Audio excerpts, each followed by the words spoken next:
বারবার face wash না করে নিজের ত্বককে কাঁচের মতো ঝকঝকে আর উজ্জ্বল করে তোলার জন্য শুধুমাত্র দিনে একবার এই জিনিসটা দিয়ে ঘষে ঘষে মুখটা ধুয়ে নাও, আর রেজাল্ট সেটা নিজেই দেখো।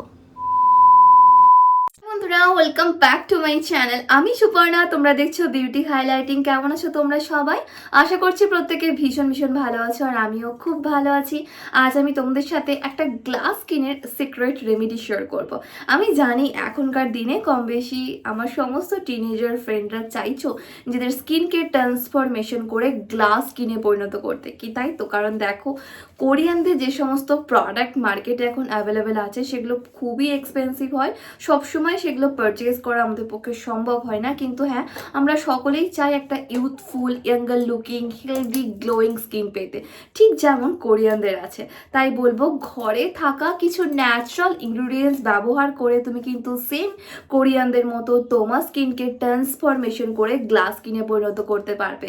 তার জন্য কি করবে, আজকের ভিডিওটাকে স্কিপ না করে এন্ড অবধি দেখবে, কারণ আমি তোমাদের স্টেপ বাই স্টেপ দেখিয়ে দেবো কিভাবে তুমি প্রোডাক্টটাকে রেডি করবে, কিভাবে তুমি ওটাকে তোমার স্কিনে ব্যবহার করবে, তবেই তোমার বেস্ট রেজাল্ট তুমি তোমার স্কিনে দেখতে পাবে।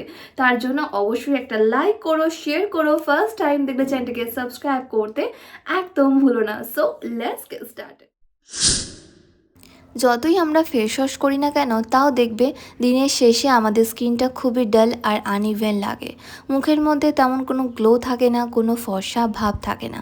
তাই ইনস্ট্যান্ট মুখের মধ্যে সেই পুরনো গ্লোটাকে ফিরিয়ে আনার জন্য আমাদের এখানে নিতে হবে চাল। হ্যাঁ বন্ধুরা, চালের মধ্যে আছে ন্যাচারাল স্কিন হোয়াইটনিং প্রপার্টিস। তাই দেখো, আমি এখানে হাফ কাপ মতো আতপ চাল ব্যবহার করছি। তোমরাও কিন্তু স্কিন হোয়াইটনিংয়ের ক্ষেত্রে বা স্কিনকে এক্সফোলিয়েট করার ক্ষেত্রে সবসময় আতপ চালই ব্যবহার করবে। আতপ চাল আমাদের স্কিনের জন্য বেশি উপকারী। আতপ চাল নিয়ে আমি দেখো এটাকে মিক্সার গ্রাইন্ডারে খুব ভালো করে গুঁড়ো করে নিচ্ছি। তোমরা এইভাবে গুঁড়ো করে একটা কন্টেনারে এটাকে স্টোর করে রাখতে পারো। দিয়ে একটা বড় বাটি বা সসপ্যানের মধ্যে 3 থেকে 4 চামচ মতো চালের গুঁড়ো নাও। এতে দিয়ে দাও বড় কাপের 1 কাপ জল অথবা বড় গ্লাসের 1 গ্লাস জল। জলটা দেওয়ার পর কিন্তু এটাকে খুব ভালো করে আমাদের মিক্স করতে হবে। হ্যাঁ বন্ধুরা, আমরা অনেক সময় বাজারের রেডিমেড চালের গুঁড়ো ব্যবহার করি, তার মধ্যে কিন্তু অনেক ধুলো ময়লা থাকে। সেই ক্ষেত্রে বলবো অতি অবশ্যই এখানে বাড়িতে চালের গুঁড়ো তৈরি করে নেবে, সেটা কি ব্যবহার করবে। এবার জলটা দিয়ে ডাইরেক্ট এটাকে গ্যাসের ফ্লেমে বসিয়ে দাও। দিয়ে খুব ভালো করে এটাকে বয়েল করো। দেখো 5 থেকে 6 মিনিটের মধ্যে কিন্তু এটা ফুটে ফুটে একটা ঠিক কনসিস্টেন্সি রেডি হয়ে যাবে। আর যখনই দেখবে এটা ফুটে ফুটে একদম গাঢ় হয়ে যাচ্ছে, মানে জলটা শুকিয়ে যাচ্ছে, তখন গ্যাসের ফ্লেমটা একটু কমিয়ে দেবে। তারপর দেখবে ধীরে ধীরে এটা একদম পুরো ক্রিমি ফর্মে চলে আসবে। হ্যাঁ বন্ধুরা, যতক্ষণ না এটা একদম টাইট একটা ক্রিমি ফর্মে চলে আসছে, ততক্ষণ এটাকে খুব ভালো করে বয়েল করবে। ন্যাচারাল উপায়ে ত্বককে ফর্সা করতে চাইলে বা মুখের কালো দাগছোপগুলোকে দূর করতে চাইলে এই ক্রিমটা কিন্তু অসাধারণ ওয়ার্ক করে। তার জন্য সবার প্রথমে আমাদের এটাকে রেডি করে ফেলতে হবে। দেখো, আমার মোটামুটি ক্রিমটা রেডি হয়ে গেছে। এবার এটাকে আমাদের ঠান্ডা হওয়ার জন্য খানিকক্ষণ রেখে দিতে হবে, যতক্ষণ না এটা আরেকটু গাঢ় হয়ে যায় বা আরেকটু ঠান্ডা হয়ে যায়। এবার ঠান্ডা হয়ে যাওয়ার পর দেখো, এটা কিন্তু ঠিক এরকম একটা ক্রিমি কনসিস্টেন্সিতে চলে আসবে। আশা করছি এই কনসিস্টেন্সিটা দেখে তোমরা বুঝতেই পারছো যে এটা কতটা থিক হয়ে গেছে। এবার একটা বাটির মধ্যে আমি মোটামুটি 3 থেকে 4 চামচ মতো ওই প্যাকটা বা ওই ক্রিমটা নিয়ে নেব, যেটা আমরা চালের গুঁড়ো দিয়ে তৈরি করেছি। এবার এটা নিয়ে নেওয়ার পর তাতে কিন্তু অ্যাড করব হাফ চামচ হানি, মানে মধু। হানি কিন্তু মাস্ট এর মধ্যে দিতেই হবে। তারপর দিয়ে দেবে আরও হাফ চামচ মতো কোকোনাট অয়েল, মানে নারকেলের তেল, আর দেবে হাফ লেবুর রস। হ্যাঁ বন্ধুরা, এখানে কিন্তু লেবুর রসটা পুরোটাই এর মধ্যে কুইজ করে দেবে। দিয়ে খুব ভালো করে প্রত্যেকটা উপাদানকে একসঙ্গে মিক্স করে নেবে। তাহলেই কিন্তু রেডি হয়ে যাবে আমাদের special DIY skin whitening, brightening, lightning face scrub বা ফেস মাস্ক, যেটাই বলবে। এটা কিন্তু অল ইন ওয়ান আমাদের স্কিনের জন্য ভীষণ ভীষণ এফেক্টিভ, যেটা আমাদের স্কিনকে ডিপ ক্লিন করবে, এক্সফোলিয়েট করবে।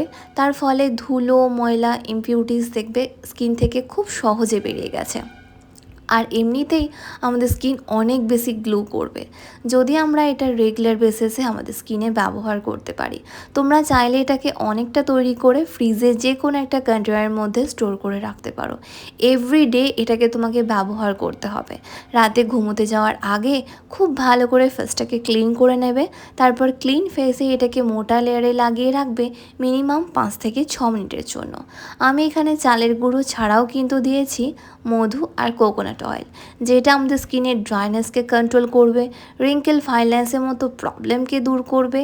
একই সঙ্গে স্কিন এর ফলে অনেক বেশি ফর্সা আর উজ্জ্বল হয়ে যাবে। তাই নিজের ত্বককে বাড়িতে বসে ফর্সা চকচকে আর উজ্জ্বল করে তুলতে চাইলে এই জিনিসটা কিন্তু ডেফিনেটলি একবার ট্রাই করে দেখো। এটা টিনেজার থেকে শুরু করে সিনিয়র সিটিজেন আমরা প্রত্যেকে ব্যবহার করতে পারি। আমি এর মধ্যে লেবুর রসও দিয়েছি। লেবুর রস পিগমেন্টেশন মেশাতার ওপর দুর্দান্ত ওয়ার্ক করে, তাই নিজের মুখে যে কোটা কালো দাগছোপ আছে সেগুলোকে তুলে ট্রান্সফরমেশন করে রঙকে ফর্সা আর উজ্জ্বল করতে চাইলে এটা কিন্তু ডেফিনেটলি একবার ট্রাই করে দেখো। এর মধ্যে প্রত্যেকটাই ঘরোয়া ন্যাচারাল ইনগ্রিডিয়েন্টস দেওয়া আছে, যাতে এটা আমরা প্রত্যেকে ব্যবহার করে নিজের স্কিনকে ট্রান্সফরমেশন করে গ্লাস স্কিনে পরিণত করতে পারি। আশা করছি বিফোর আফটার রেজাল্ট তোমরা আমার স্কিন দেখে একটু হলেও বুঝতে পারছো আগের থেকে স্কিনের মধ্যে কিন্তু সেই পুরনো গ্লোটা ফিরে এসছে, রং অনেক বেশি ফর্সা আর উজ্জ্বল দেখাচ্ছে। এমনই একটা ফর্সা চকচকে উজ্জ্বল ত্বক আমরা সকলেই পেতে চাই। তাই নিজের ত্বককে এইরকমভাবেই সুন্দর ফর্সা আর উজ্জ্বল করে তুলতে দিনের শেষে কিন্তু এটা দিয়ে অবশ্যই একবার মুখ ধুয়ো, আর মুখের সমস্ত ধুলো ময়লা ইমপিউরিটিস বের করে নিজের ত্বককে ট্রান্সফরমেশন করে গ্লাস স্কিনে পরিণত করে। কি বন্ধুরা, কেমন লাগলো আমার আজকের ভিডিওটা? আশা করছি একটু হলেও হেল্পফুল হয়েছে। ভালো লাগলে লাইক এন্ড শেয়ার করতে কিন্তু একদম ভুলো না। ফার্স্ট টাইম দেখলে চ্যানেলটাকে সাবস্ক্রাইব করে রেখো। তোমাদের যা কিছু কোয়ারিজ তোমরা আমাকে নিচে কমেন্ট করতে পারো। তোমরা আমাকে ফলো করতে পারো ফেসবুক অ্যান্ড ইনস্টাগ্রামে, যেটার লিঙ্ক ডেসক্রিপশন বক্সে পেয়ে যাবে। ততক্ষণ খুব ভালো থেকো, নিজের খেয়াল রেখো, নিজেকে ভালোবেসো, আর মনে রেখো লাভ ইউ অল।